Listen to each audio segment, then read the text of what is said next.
ফের আসতে চলেছে করোনার নতুন ঢেউ। চলতি মাসের শেষেই ফের আক্রান্তের সংখ্যা আকাশ ছোঁয়া হতে পারে এবং ফিরে আসতে পারে মহামারী, এমনই আশঙ্কা করছেন চিকিৎসকরা।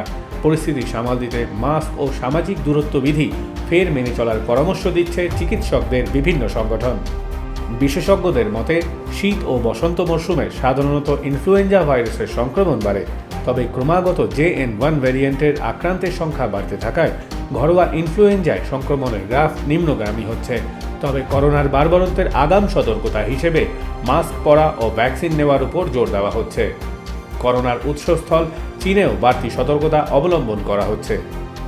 কোভিডের নতুন ঢেউ এবং ইনফ্লুয়েঞ্জা ঠেকাতে মাস্ক পরা ও ভিড় এড়িয়ে চলার পরামর্শ দেওয়া হচ্ছে।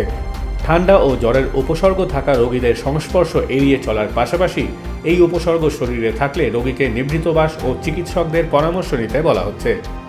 5 সপ্তাহের বাড়বাড়ন্তের পর অবশেষে ভারতে করোনার গ্রাফ কিছুটা নিম্নগামী হয়েছে। স্বাস্থ্য মন্ত্রকের রিপোর্ট অনুযায়ী সংক্রমণের হার প্রায় 25% কমেছে। তবে চীনের করোনা সংক্রমণের গ্রাফের উপর নজর দেওয়া হচ্ছে স্বাস্থ্য মন্ত্রকের তরফে, এমনটাই সূত্রের খবর।